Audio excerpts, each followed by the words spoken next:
Hello everybody, welcome back to the channel. My name is Larry Bodenheimer, and today we're going to be taking a look at Neoreklami. Yeah, try saying that 3 times fast. This is a Trojan. A lot of AV companies do call this an adware. I'm not entirely sure why anybody calls it adware. I've not seen it throw a single ad or a single website redirect or anything like that. I'm seeing no adware out of this whatsoever, so I'm calling it a Trojan. And based off of what it actually does, I feel like that only cements the fact that this is a Trojan. So over here we've got a folder. We've got 7zs.sfx.exe. And we also have the MD5 for the file. Before we go ahead and pull up the MD5, I'm going to take a look at the properties really quick. So this size is 7.25 megabytes. If we go over to security and details, it says it's a 7-zip setup SFX. I'm not entirely sure what that is, but okay. File version's 9.20, product version 9.20, so a few points there. Copyright 1999 to 2010 by Igor Pavlov, which is the creator of 7-Zip. Okay, fair enough. Date modified is September 9th at 6:11 p.m. The size is 7.25 megabytes again. Its language is in English United States, so interesting enough. And of course, no previous versions. The MD5 for this file, for anybody that's interested, is going to be right here. So if you want to follow along or you want to take a look at this yourself after the video is over, here is the MD5. Let's go ahead and pull up the result on VirusTotal. It's going to make me do the CAPTCHA again. I really hate when it does this. I didn't even do anything that time. And we see that it was last analyzed 9 minutes ago by moi. If we go to take a look, and I usually don't do this first, but if we take a look, it says details was last submitted about 5.5 hours ago, a little longer. Before I reviewed it, this was last analyzed an hour beforehand, and it still had really good detections. I just wanted to get that out of the way so you people could know for the future. Popular threat label is Trojan.Neoreklami/Serbu. Let's take a look at who detects it.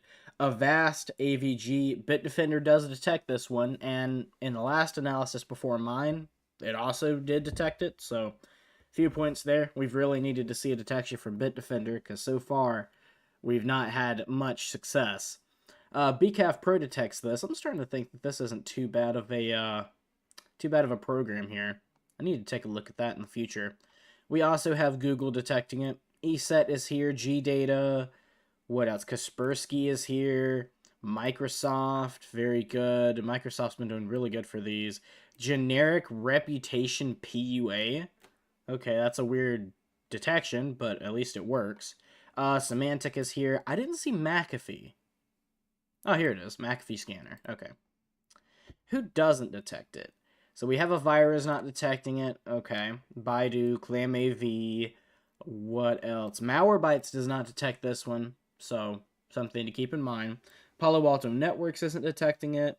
WebRoot. And that seems to be about it. No other big names. We'll go to details. Here are the MD5. SHA-1 is SHA-256. Creation time, it says 2010. I'm doubting that very much. I'm assuming it's just getting that from the certificate. And then we've got z7s.sfx.exe, z7s... I'm saying it backwards. 7zs.sfx, and then a random string. File is not signed. Here's the copyright. And then we don't need to take a look at the rest of that. Now, relations, we have 4 contacted URLs, but they all seem to be certificate authorities, so nothing suspicious there. We do have 5 contacted domains, and yet again, these all seem to be certificate authorities. There's this one we've been seeing quite a lot, which has 2 detections, but we won't pay any attention to that. We do have 5 contacted IP addresses.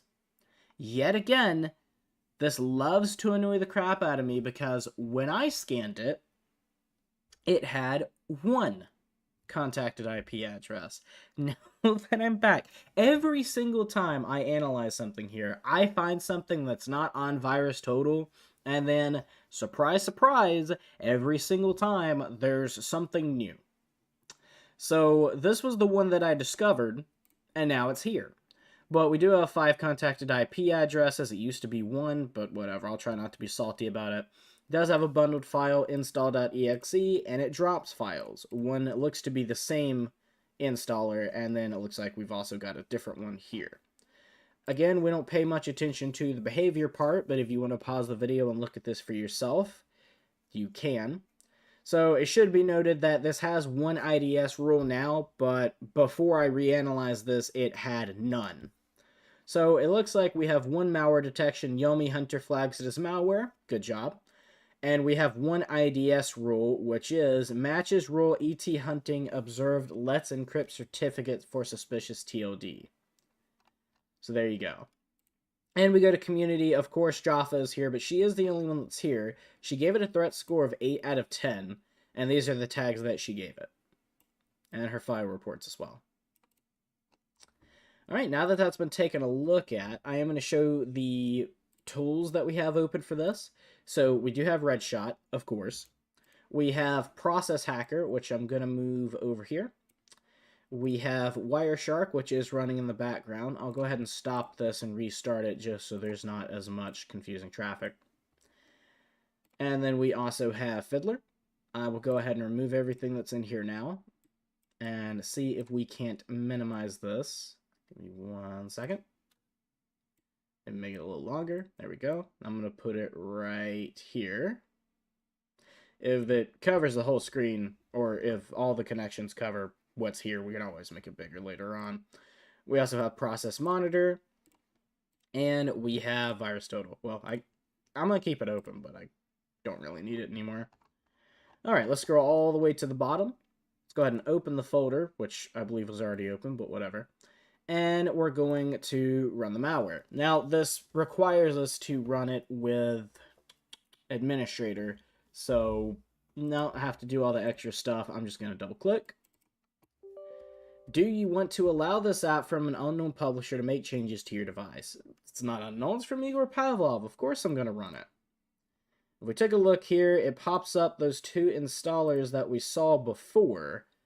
And then just as soon as they pop up, they are going to disappear, and the whole folder is going to disappear as well.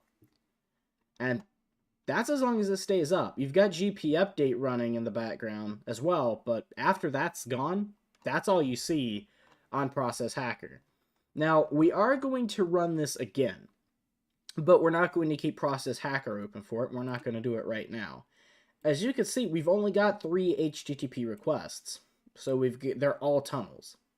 Process service host, and then the where fault. We can ignore this. This is just for like error closing out things. But I am interested in the array. And that's something that we'll be able to find in Wireshark as well. So let's go ahead and pull up Wireshark. We do have some connections. I'm going to go ahead and stop this. So how do I ignore these? Well, we can keep them there. It's not that big of a deal. I'll ignore that one. That didn't do exactly what I thought it was going to do. Okay, never mind.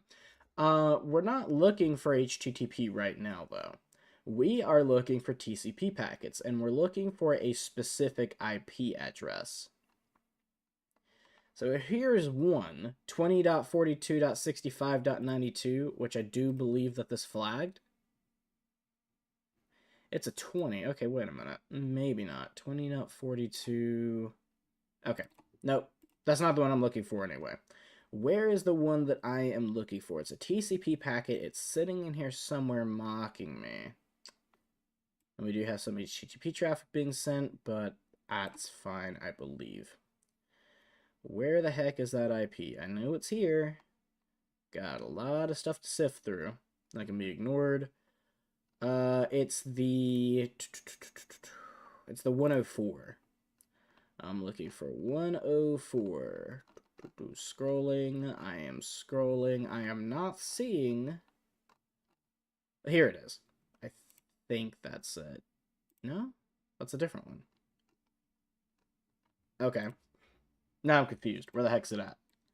I'm going to do it the old-fashioned way. So we're going to do ip.addr equals.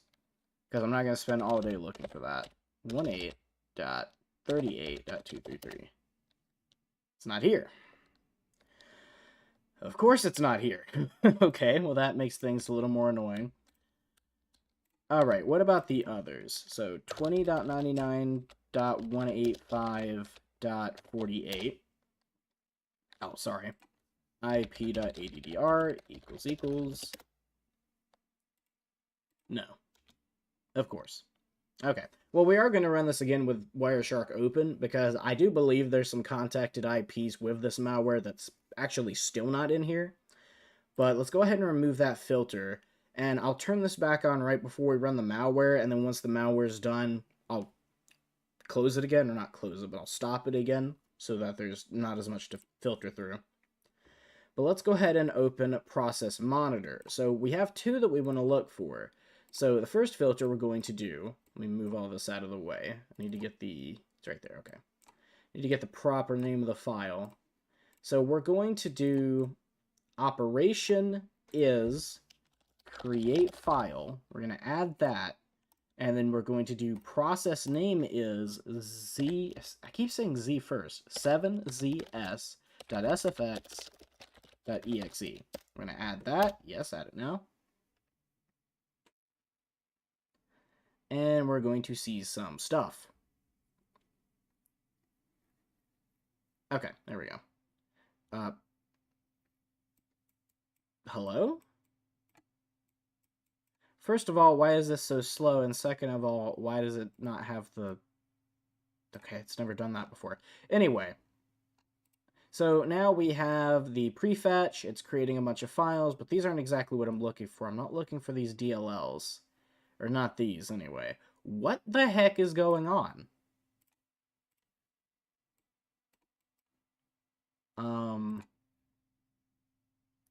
CPU usage isn't even that high. I hate when things don't work. It's like intentionally making the video suck. Are we done? No? Okay. That's fine. You know it's going to be a bad day when you start using the virtual machine and you realize you're going to fight the VM more than the malware. But like every time I scroll, it just like freezes for multiple seconds. Of course it is. Okay. Oh. I think we're working now. Okay. So we've got some of these. So we've got that created file on the desktop, obviously. I'm not too worried about that. Then we've got the app datas. Yeah, okay. So as you can see, this is creating some temporary files and app data, local, and temp. Now, if we try to open this now, let me go ahead and click jump to. And I do need to go ahead and change this to where it's showing hidden files. So let's go to view, hidden files. Gonna minimize that again. And we try to jump to it again, it's not there. It does actually do a really good job of hiding its tracks by immediately deleting any files as soon as it's done with them. What else do we have here? We have a name collision. And this is one that was very interesting to me. So we've got local temp z7z blah blah blah .temp /data /config.txt. I would have really liked to see what was in that text file. But unfortunately, if we jump to it, it's not going to show us anything. Which I believe that it's not showing up in VirusTotal because these are being deleted almost as soon as they're created. Which is unfortunate, but what are you going to do? So install.exe is put in here, and then we actually saw this together. I did open the file location while it was running, and then as soon as it was done, not only did it delete the file, but it deleted the whole folder. So that's something to keep in mind as well. And then we've got a bunch of things in here. So we've got approach.exe, which is not being related to this at all. So I do believe that's very interesting. So it's /lotus/approach/approach.exe. So I'm going to do something I typically don't do in these videos. I'm going to Google it. Lotus approach.exe. And see anyone familiar with Lotus Approach. The DBX DBF files are notorious for corrupting if approach.exe doesn't close properly. Lotus has a program called Approach, which is part of Lotus Smart Suite, which some people still use. However, a lot of the focus now... Okay, so it's definitely not this. It's probably just like a fake name. But, yeah. So it is naming itself as Approach, part of the Lotus Suite. And of course, like you can see, it says path not found. If I try to jump to it anyway, it's just going to bring us back here. What else do we have here? We have raywolf.ico, htruck2.exe, titanic.cgf. And unfortunately, we're not able to see any of these. What I might do in the future, because it's very interesting to me. I do have a file on here called autopsy. And what I can do is I can, off the video, run this malware again. Once it's done, I can use autopsy, and that will allow me to take a look at any of the deleted files as long as those partitions on the hard drive have not been overwritten with new data. The reason I'm not doing it right now is because it takes hours. Like, it takes longer to do this than static analysis of malware would, in most cases. So, something for the future. Probably not today, but definitely when I have some free time between work and everything, I'm going to run this through autopsy, get a snapshot of the entire hard drive, and see exactly what those deleted files were, and see if I can't get the data off of them as well. I may make a video about autopsy as well, because this is a neat little tool. And we just got a bunch of stuff in here. We've got cab files. We've got... You really are being a pain in my rear today. And then the rest of these are just the same thing. It's install.exe, then it's removing it, and then installing it again until it's done, and then there's nothing else here. So Wiggins.exe, children land before time logo.gif, bcd shared lib, bcd child app, clabs, clean tool. Yeah, this is really interesting to me. I'm definitely going to take a look at this in the future. But that's all that we're going to be able to see from here. Now, let's go ahead and run that malware again. I'm going to go ahead and... Well, let's get it ready first. Well, actually, it's out of the folder. I don't know why I did that. Start capturing packets, continue without saving, and yes. And let's get this open, and as soon as GP update is done, we're going to hit stop.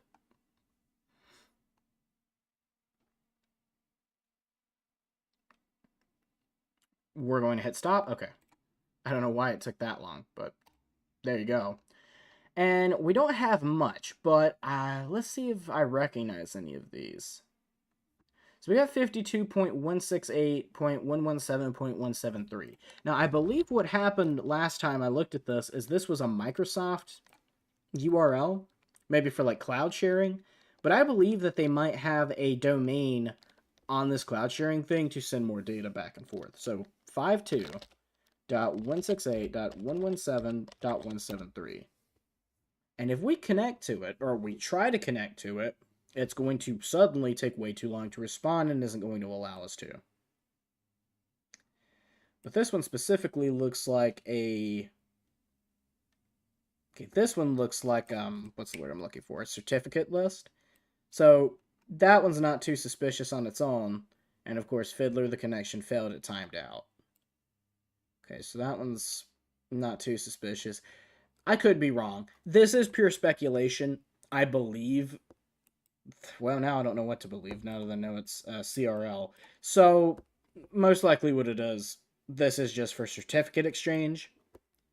So, I believe I'm wrong on that one.